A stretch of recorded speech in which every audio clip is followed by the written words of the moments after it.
আসসালামু আলাইকুম ওয়া রাহমাতুল্লাহ নাহমাদুহু ওয়া নুসাল্লি আলা রাসূলিহিল কারীম আম্মা বা'দ।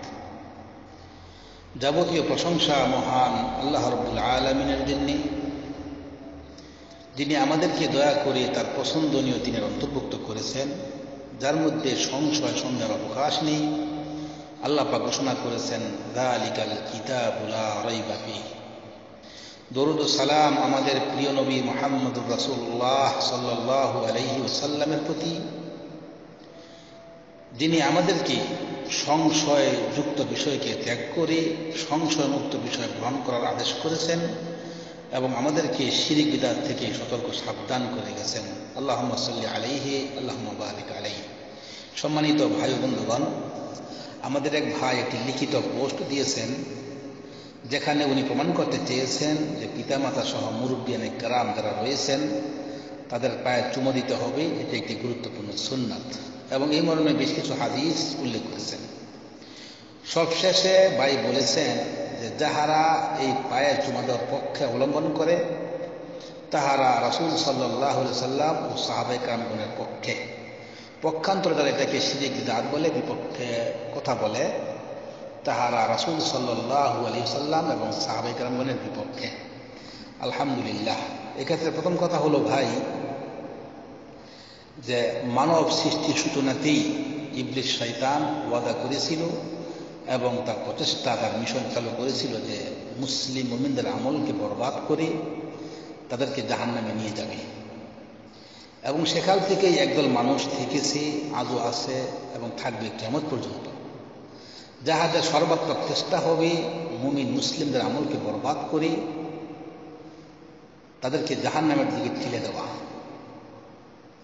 এবং তারা তাদের এই মিশনকে বাস্তবায়ন করার জন্য অনেক পথপন্থা অবলম্বন করে থাকে। তাদের মধ্যে অন্যতম পন্থা হলো যে কোনো মুমিনকে দিয়ে, মুসলিমকে দিয়ে শিরক করিয়ে দেওয়া, কেননা শিরক করলে মুমিনের আমল বরবাদ হয়ে যায়, এই এলেম তাদের রয়েছে। এমনিভাবে তাদের আরেকটি পন্থা হলো যে কোনো মুমিন মুসলিমকে বিদআতে লিপ্ত করে দেওয়া, কেননা তাহাদের এলেমে রয়েছে যে মুমিন ব্যক্তি যদি বিদআত করে তার কোনো আমল আল্লাহর নিকট গ্রহণীয় হবে না। যেমনটা এসেছে সহিহ বুখারীতে হাদিস নাম্বার 3172, ফামান আহদাসা ফিহা হাদাসান আও আওয়া ফিহা মুহদাসান ফাআলাইহি লা'নাতুল্লাহি ওয়াল মালাইকাতি ওয়ান নাসি আজমাইন লা ইউকবালু মিনহু সারফুন ওয়ালা আদল।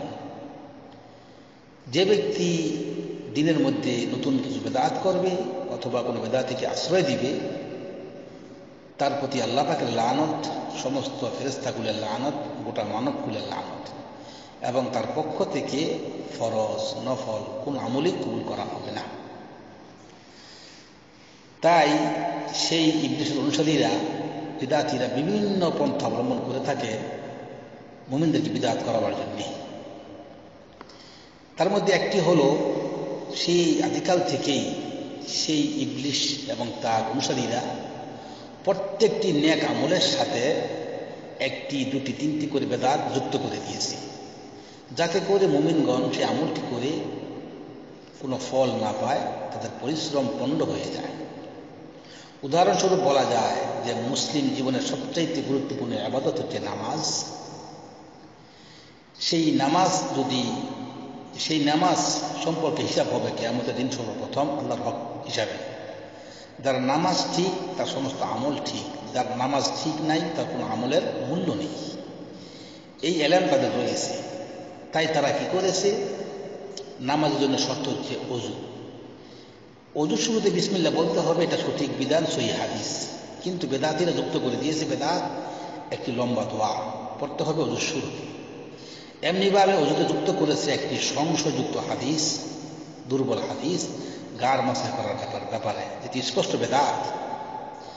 এমনিভাবে আরো অনেক বেদাত রয়েছে অজুর মধ্যেই। তাছাড়া নামাজের শুরুতে নিয়ত জাহাত পড়তে হবে, দোয়া পড়তে হবে মুখে উচ্চারণ করে, এগুলো বেদাত দিয়ে নামাজ শুরু, এবং নামাজের শেষে সম্মিলিত দোয়া করতে হবে। এই শুরু এবং শেষে নামাজকে বেদাত দিয়ে দেখিয়ে দেওয়া হলো, যাতে করে মুমিনগণ নামাজের মাধ্যমে সফল কাম হতে না পারে, যেমনটা আল্লাহ বলেছেন। এমনিভাবে মুসলিম জীবনে আরেকটি বড় গুরুত্বপূর্ণ ইবাদত হচ্ছে রমজান মাসের রোজা। সেখানেও তারা সেহরি খাওয়ার পূর্বে একটি লম্বা নিয়ত বেঁধে দিয়েছে, যেটি স্পষ্ট বেদাত। এমনি করে অনেক আমলেই, সমস্ত আমলেই বেদাতিরা বেদাত যুক্ত করে দিয়েছে, একটি দুটি করে। এর একটি হলো আমার ভাই যেটি উল্লেখ করেছেন যে দুই মুসলিম সাক্ষাৎকালে সালাম করবে, মুসাফা করবে, এর মধ্যে রয়েছে নেকি। সালামের ফজিলত আমরা সকলেই জানি, এবং মুসাফা করলে কি নেকি হয়, এক্ষেত্রে একটি হাদিস বলি। বারা ইবনে আযিব রাদিয়াল্লাহু তাআলা আনহু قال قال رسول الله صلى الله عليه وسلم ما من مسلم يلتقيان فيتسافحان إلا غفر لهما قبل أن يفترقا। হাদিসটি রয়েছে তিরমিজি, ইবনে মাজাহ এবং আবু দাউদ। হাদিসটি সহিহ। হাদিসটি সহিহ। তিরমিজির নম্বর হলো 2727, ইবনে মাজাহ 3703, আবু দাউদ 5122। যেখানে স্পষ্ট উল্লেখিত হলো আল্লাহ রাসূল সাল্লাল্লাহু আলাইহি ওয়াসাল্লাম বলেছেন, দুইজন মুসলিম যখন মুসাফা করে এবং তাদের হাত পৃথক হওয়ার পূর্বেই তাহাদের সমস্ত গুনাহ সগীরা ঝরে পড়ে যায়, মাফ হয়ে যায়। এ হচ্ছে মহান ফজিলত এবং অতি অল্প পরিশ্রমের ফজিলত। আমরা এটাকে ইচ্ছা করলেই করতে পারি, এবং এর মধ্যে রয়েছে অনেক ফজিলত, তা আমরা জানলাম। তাই মুমিন মুসলিমদেরকে সালাম এবং মুসাফার যে ফজিলত রয়েছে, এর থেকে বঞ্চিত করার জন্য বিদাতিগণ এর মধ্যে তৃতীয় একটি বিষয় যুক্ত করে দিয়েছে, এটা হলো কদম বুঝি। এটা হলো কদম বুঝি।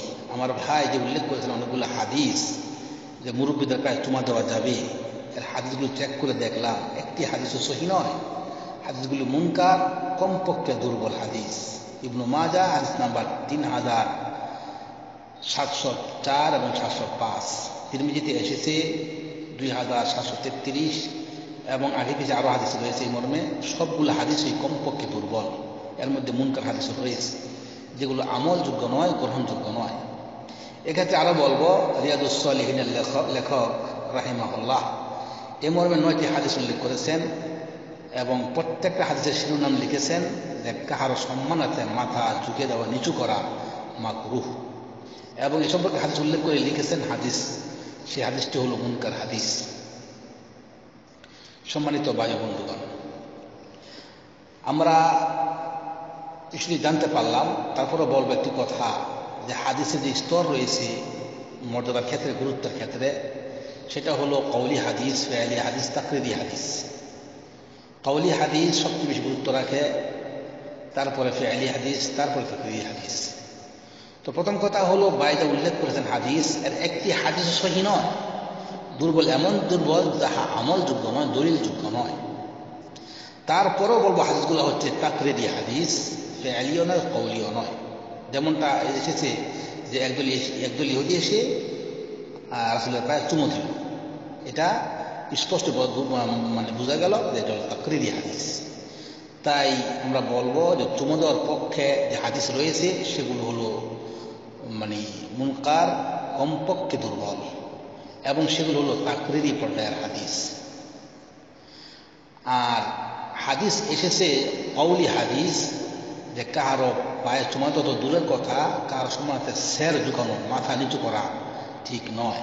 হাদিস এসেছে আনাস ইবনে মালিক রাদিয়াল্লাহু তাআলা আনহু قال قال رجل يا رسول الله الرجل منا يلقى أخاه أو صديقه أن ينحني له قال صلى الله عليه وسلم لا قال أفيلتزمه ويقبله قال صلى الله عليه وسلم لا قال الرجل أفيأخذ بيده ويسفحه قال صلى الله عليه وسلم نعم। এখানে স্পষ্ট পেলাম আমরা যে একজন সাহাবী আল্লাহ রাসূল সাল্লাল্লাহু আলাইহি ওয়াসাল্লামকে জিজ্ঞেস করলেন, ইয়া রাসূলুল্লাহ, আমাদের মধ্যে পরস্পর কোনো মানে পুরুষ অথবা কোনো কেউ কার বন্ধুকে যখন সাক্ষাৎ হবে, সেখানে মাথা ঝুঁকিয়ে দেওয়া সম্মানার্থে তার সাথে কোলাকুলি করা চলবে কি? রাসূল বললেন যে লা, চলবে না। সবশেষে সাহাবী জিজ্ঞেস করলেন যে তার হাত ধরে মুসাফা করবো? বললেন না। তাহলে এখানে স্পষ্ট হয়ে গেল যে আল্লাহ রাসূল সাল্লাল্লাহু আলাইহি সাল্লাম কারো সম্মানার্থে মাথা ঝুঁকানো নিষেধ করেছেন, কওলি হাদিস। অতএব কওলি হাদিসের সামনে তাকরিরি হাদিস অবশ্যই ঠিকানা প্রাধান্য পাবে না। তাছাড়া মূল কথা হলো হাদিসগুলো আমলযোগ্য নয়, সেগুলো অধিকাংশই মুনকার, কমপক্ষে দুর্বল। অতএব এ দিয়া দলিল সাব্যস্ত হবে না, বিধান সাব্যস্ত হবে না। একজন মুমিন মুসলিম সত্যিকার সুন্নতের অনুসারী এর উপর আমল করতে পারেন না। আমরা জানি যে স্যার ঝুঁকানো এটা যিনি একমাত্র হকদার আল্লাহ সুবহানাহু ওয়া তাআলা। আমরা প্রমাণ পাই অন্য হাদিস থেকে, যেখানে স্বামী স্ত্রীর হকের বেলা উল্লেখিত হয়েছে, যেখানে আল্লাহ রাসূল সাল্লাল্লাহু আলাইহি ওয়াসাল্লাম স্পষ্ট বলে দিয়েছেন, যদি আমি কাউকে আদেশ করতাম আল্লাহ ব্যতীত সিজদা করার জন্য, তাহলে আদেশ করতাম স্ত্রীকে তার স্বামীকে সিজদা করার জন্য। কিন্তু যেহেতু সেই সুযোগ শরীয়তে নেই, অতএব কাহারও জন্য স্যার ঝুঁকানো এটা বৈধ নয়, এটা শিরকের শামিল হবে। অতএব যদি কারো পায়ে চুমো দিতে হয়, অবশ্যই শুধু সের ঝুঁকানোই নয়, সেরকে মাটিতে লুটিয়ে দিতে হবে। এটা আমাদের যে স্বাভাবিক বিবেক রয়েছে এটা বিবেচনায় আসে না। এবং আমরা দয়াল নবী রাহমাতুল আলামিনের শানে এমন বড় কথা সংযুক্ত করতে পারি না। কেননা আল্লাহ রাসূল সাল্লাল্লাহু আলাইহি ওয়াসাল্লাম মানুষকে সম্মান করতেন, সবচেয়ে বেশি সম্মান করতেন। অতএব তার পায়ে কেউ চুমো খাক, এটা আমরা তার জীবনীতে তার যে আদর্শ রয়েছে সেখানে আমরা খুঁজে পাই না সঠিক সূত্রে। অতএব সেটা মানা যাবে না। স্যার ঝুঁকানো কোনো সৃষ্টির সামনে সেটা বৈধ নয়। স্যার ঝুঁকাতে হবে একমাত্র যিনি কুল কায়নাতের মালিক আল্লাহ সুবহানাহু ওয়া তাআলার সামনে, এছাড়া অন্য কারোর সামনে নয়। এই হলো বিষয়টি। আল্লাহ পাক আমাদেরকে হক কথা বুঝার এবং মানার তৌফিক দান করুন। আল্লাহুম্মা আমিন। ওয়া সাল্লাল্লাহু আলা নাবিয়্যিনা মুহাম্মদ ওয়া আলা আলিহি ওয়া সাহবিহি আজমাইন।